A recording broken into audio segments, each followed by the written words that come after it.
श्री स्वामी समर्थ. मी मंदाकिनी पाटील. माझ्या होममेड रेसिपीमध्ये तुमचं खूप खूप स्वागत. मी बघा आज तुम्हाला ही गावरानी हरभरे, काळे हरभरे आहे ना, याची भाजी कशी करायची ते मी तुम्हाला दाखवते. त्यासाठी काय काय साहित्य लागतं, काय काय नाही ते मी तुम्हाला सर्व व्यवस्थित सांगते. या काळ्या हरभऱ्यांची भाजी ना एवढी सुंदर लागते ना की बस आपल्या घरात एखाद्या वेळेस पालेभाजी नसली, काही नसली तेव्हा करायला काहीच हरकत नाही. म्हणून मी तुम्हाला ही भाजी करून दाखवते. त्यासाठी आपल्याला वेळ न दवडता ही रेसिपी सुरुवात करू. बघा, लवकरात लवकर आपण रेसिपीला सुरुवात करू. बघा आपण त्यासाठी काय काय साहित्य लागतं, काय काय आणि कशी करायची प्रोसिजर ते बघा. हे बघा, त्यासाठी मी हे आपले कोरडे हरभरे असताना काळे हरभरे हे घेतलेले 1 वाटीभर. आणि हे हरभरे आहे ना मी रात्रभर पाण्यामध्ये भिजत घातले. चांगले स्वच्छ, आधी स्वच्छ 3-4 पाण्याने धुवून घेतले आणि रात्रभर हे पाण्यामध्ये भिजत घातले. ते पाण्यामध्ये भिजत घातल्यानंतर बघा ते असे छान फुललेले आहे. हे बघा असे ते चांगले छान भिजलेले आहे. भिजल्यानंतर मी ते हरभरे आहे ना, भिजलेले हरभरे ते पण नंतर स्वच्छ 2-3 पाण्यानं धुवून कुकरमध्ये आपण 4-5 शिट्ट्या काढून घेऊ. हे बघा, हे कुकरमध्ये लावून मी कुकरमध्ये या 4-5 शिट्ट्या या काढून घेतल्या. हे बघा, आपल्या कुकरच्या 4-5 शिट्ट्या होऊन कुकर थंड झालेला आहे. आपण आता हे उघडून घेऊ. हे बघा, आपले हरभरे कसे छान शिजले आहे. तर हे बघा, हे आपण इथे एका गांडणीमध्ये उपसून घेऊ. हे बघा, हे एका गांडणीतनी काढून घेतले कुकरमधून. छान एकदम मस्त छान शिजलेले असे शिजू द्यायचे हे हरभरे.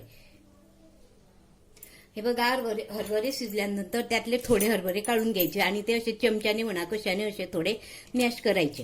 हे बघा, असे करून घ्यायचे, हे ठेचून घ्यायचे थोडे. हे पुढे याचा उपयोग काय करायचा ते मी तुम्हाला दाखवते. बघा, ही भाजी ना एवढी सुंदर होते ना. एखाद्या वेळेस आपल्या घरात पालेभाजी नसते, काही नसते, तेव्हा आपण काय करायचं हा विचार करतो. तेव्हा ही भाजी करायला काहीच हरकत नाही आणि चवीला पण खूप छान लागते हे काळ्या हरभऱ्यांची भाजी.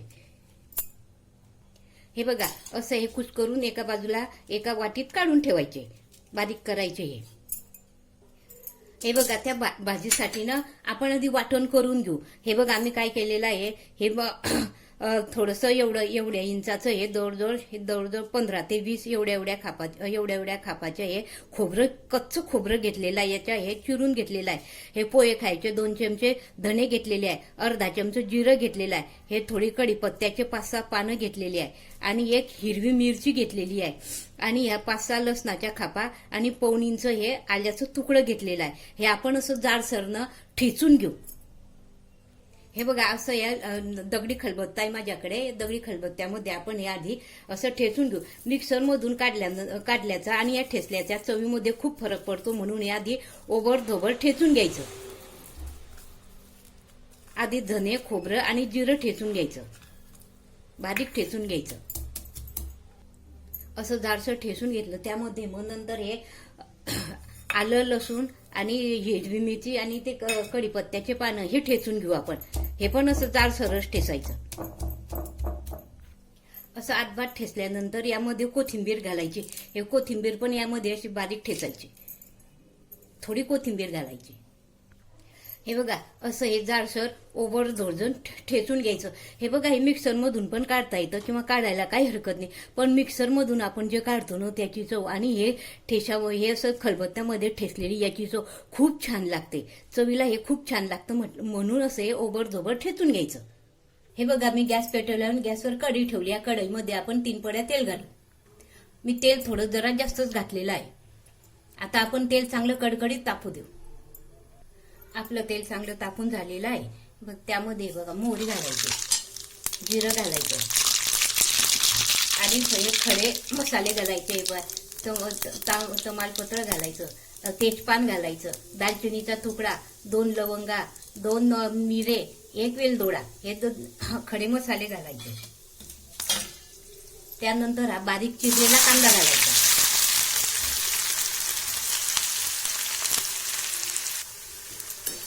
हा कांदा चांगला लाल होईल तोपर्यंत परतवायचा.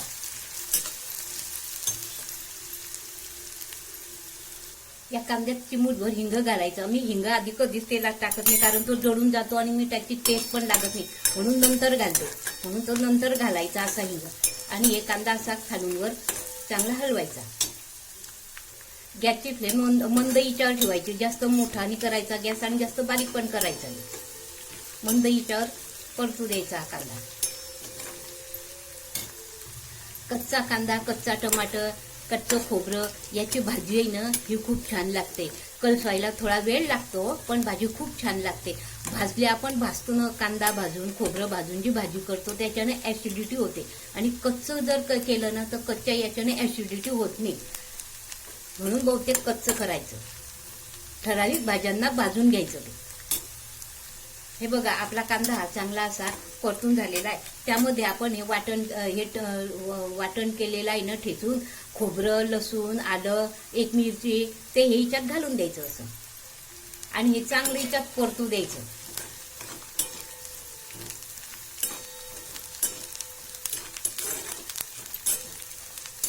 याचा कच्चापणा नसतोरी तोपर्यंत हे परतू द्यायचं असं हिच्यात. हे बघा, याचं कच्चपण आता खूप कमी झालेलं आहे आणि हा छान परतलेला आहे. आपल्याला तेलच सांगतं कसं परतलेलं आहे. आणि वास पण एवढा सुंदर सुटलाय ना, भन्नाट एकदम.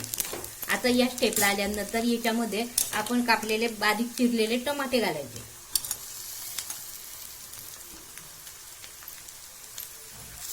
टमाटे पण चांगले परतू द्यायचे, गळू होऊ द्यायचे टमाटे चांगले.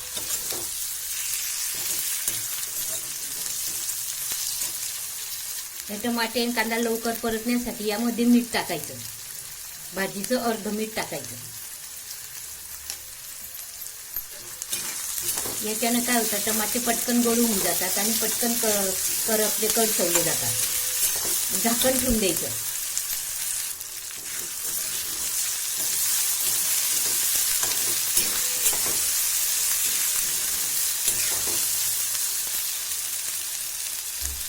झाकण ठेवायचं. झाकणानं कसं खाली पाण्याचे थेंब करतात, त्याच्याने तर टमाटर पटकन गळू होतं. असं हलवत राहायचं, खालून वर हलवत राहायचं मधून मधून आणि झाकण ठेवून द्यायचं. हे बघा, आपले टमाटे हे चांगले मॅश झालेले आहे. एकदम छान गळू झालेले आहे. एकदम एकजीव होऊन गेले ते कांदा, टमाटा आणि सगळे मसाला. हे बघा, या स्टेपला आल्यानंतर आपण त्यामध्ये पावडर मसाले घालू. आधी हळद घालायची. त्यानंतर आपलं नॉर्मल तिखट घालायचं. नेहमी आपण जे वापरतो ना ते तिखट घालायचं. आपल्याला जसं आवडेल तसं, चालत असेल तसं. त्यानंतर हे आपलं काश्मीरी तिखट घालायचं. हे फक्त रंगासाठी असतं. हे घालायचं. आणि आपण जो नेहमी घरात वापरतो ना साठवणीचा, तो मसाला घालायचा, गरम मसाला.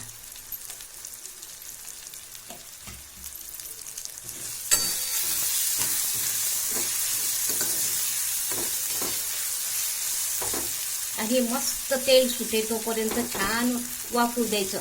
हे बघा, कशी छान झालेली आहे. इथं तेल पण खूप छान सुटलेलं आहे आपल्या भाजीला. हे बघा, कशी छान झाली आहे.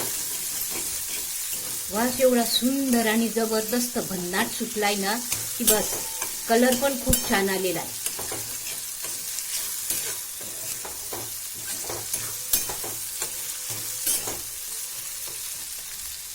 हे बघा, आपल्या या भाजीला मस्त तेल सुटलेलं आहे.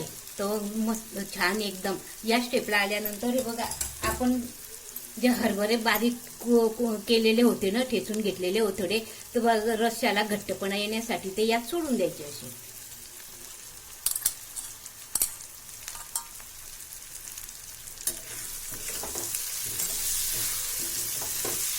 याच्यानं काय होतं, जो रस्सा तयार होतो ना त्याला दाटसरपणा येतो. रस्सा जसा घट्ट पातळ पाहिजे त्यानुसार गरम पाणी घालायचं. आणि मी तुम्हाला नेहमी सांगते, कुठली भाजी करताना त्यामध्ये गरम पाणी घालायचं, थंड पाणी घालायचं नाही. गरम पाणी घातल्याने कसं चव पण छान येते आणि तेलाचा तरंग असतो ना तो खूप छान येतो वरती. म्हणून तेव्हाही गरम पाणी घालायचं. चांगलं उकडतंही म्हटलं तरी चालेल.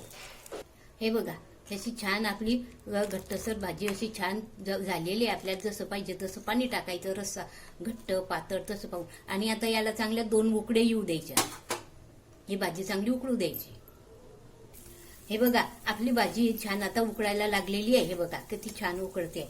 तेव्हा काय करायचं, आपण हे हरभरे उकडलेले असताना हे हरभरे असे सोडून द्यायचे याच्यामध्ये.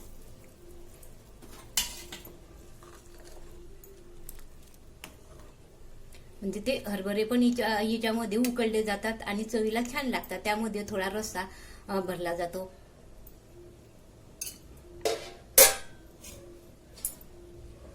वरतून थोडी कसुरी मेथी घालायची. हे बघा, आणि कसुरी मेथी जर नसली ना आपल्या घरात, एखाद्या वेळे असते नसते वेळेवर घरामध्ये, तर काय करायचं, आपण ते खोबरं, धने, जिरं याचं जे वाटण करतो ना त्यामध्ये जवळजवळ 10 ते 12 मेथीचे दाणे घालायचे. म्हणजे वरतून कसुरी मेथी नसली तरी चालते. मसाल्याचा आणि तिखटाचा बॅलन्स राहण्यासाठी मी थोडासा गूळ घालते. याच्यानं काय होतं, ऍसिडिटी होत नाही आणि जे घशाला खवखव लागते ना मसाल्याची किंवा ऍसिडिटी होते ते होत नाही. आणि तेव्हा मी कडधान्य आपण करतो ना, कडधान्याची भाजी अर्धी शिजली ना त्यानंतरच मीठ टाकायचं. आधी मीठ घालायचं आणि कडधान्याची आपण कुठली मटकीची भाजी असो, या छोल्याची भाजी असो, किंवा या हरभऱ्यांची भाजी असो, चवळीची भाजी असो, मुगाची भाजी असो, याच्यामध्ये मीठ न त्या अर्ध्या शिजल्या, अर्धी भाजी झाली त्यानंतर मीठ घालायचं. म्हणजे ते बरोबर शिजले जातात. आपण चवीनुसार मीठ घालू. वरतून भरपूर कोथिंबीर घालायची. कोथिंबीर बारीक चिरून कोथिंबीर घालायची. आणि कुठलीही भाजी उकडताना मंद हिच्यावर उकळू द्यायची कुठपर्यंत की तिची चव छान लागते. जास्त मोठ्या गॅसवर जर उकळू दिली ना तर वरचं जे तेलाचा तरंग असतो ना तो उडून जाण्याची शक्यता असते. म्हणून मंद हिच्यावर छान उकळू द्यायची. आणि ही जवळजवळ 13 ते 15 मिनिट चांगली मस्त उकळू द्यायची ही भाजी मंद हिच्यावर. हे बघा आपली भाजी शिजते तोपर्यंत हे बघा साध्या पोळ्या न करता मी थोडेसे घरगुती नान सारख्या पोळ्या करते. त्यासाठी हे बघा मी हे 2 कप आपली साधी नॉर्मल नेहमीची कणिक घेतलेली आहे. त्यामध्ये ना मी 2 चमचे मैदा घालते. हे बघा हा मैदा घालायचा. चवीपुरतं मीठ घालायचं थोडं.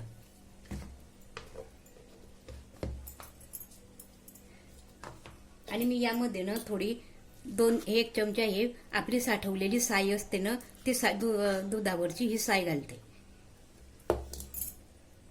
सायऐवजी तुम्ही दही घातलं तरी चालतं. यात थोडं तूप घालू. तूप घालायचं थोडं. आणि यात हा पाव चमचा सोडा घालायचा थोडा. खायचा सोडा घातल्यानं काय होतं ती चांगली फुलते पोळी. आणि हे असं चांगलं सर्व मिक्स करून घ्यायचं. हे बघा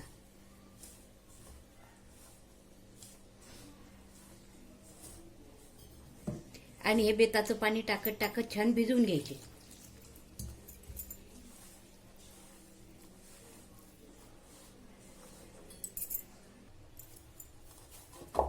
आणि अशी चांगली अशी आपटायची ही अशी चांगली अशी 5-6 दार चांगली अशी ठोकायची हिला.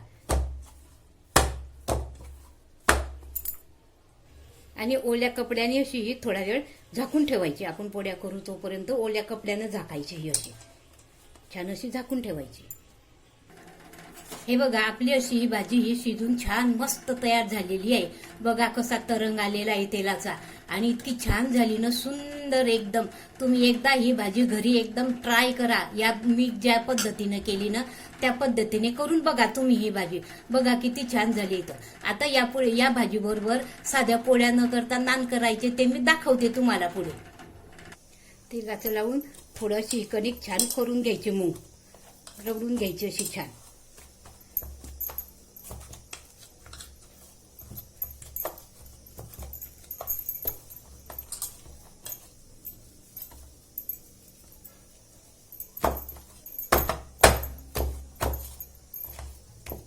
अशी ठोकून घ्यायची हिला खूप.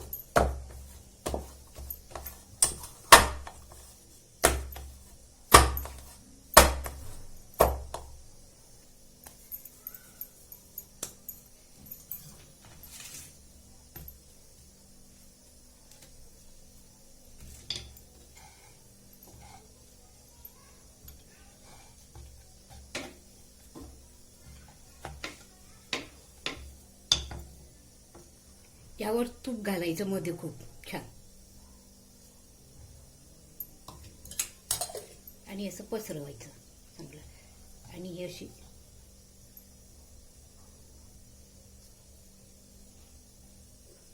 याच्यावर पण तूप घालायचं थोडं, याच्यावर पण तूप घालायचं थोडं.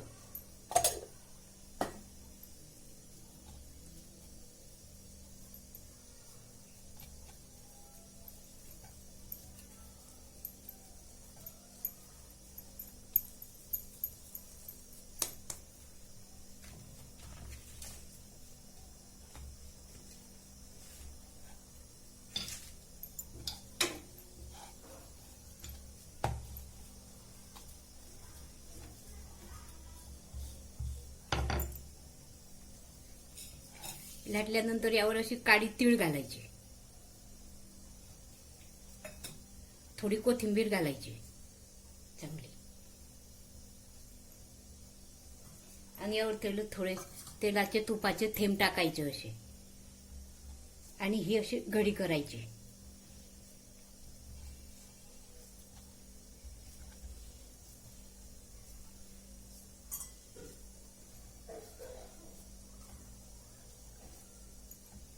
आणि ही अशी ठेवायची नाही अशी.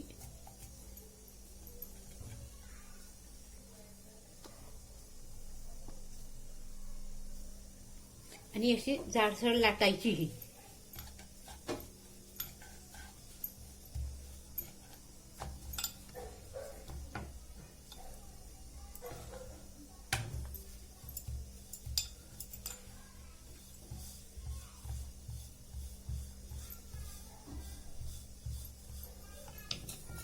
आणि याला वरतून पण अशी ही काळी तीळ लावा किंवा कलोंजी लावा, दिसायला छान दिसते ही अशी. आणि वरतून पण कोथिंबीर लावायची अशी, आणि ही चांगली अशी दाबायची. अशी ही जाडसर पोळी लाटून घ्यायची. तवा चांगला तापलेला आहे, त्यावर हे तुपाचे असे थेंब सोडून द्यायचे, आणि त्यावर आपली ही लाटलेली जाडसर पोळी अशी टाकायची.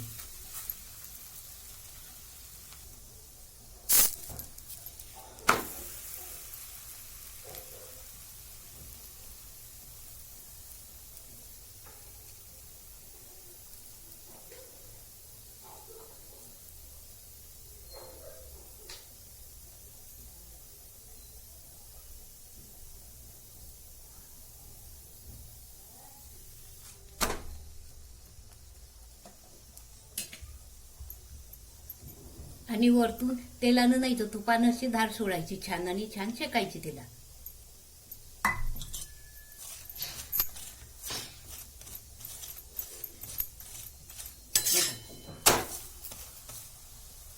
अशी दोघी बाजूनं तूप लावून शेकायची. हे बघा, असं आपला हॉटेल टाईप नान तयार झालेला आहे. आता आपण हा एका डिश मध्ये काढून घेऊ. हे बघा, त्याचे असे आपण चौकोनी तुकडे करून घेऊ.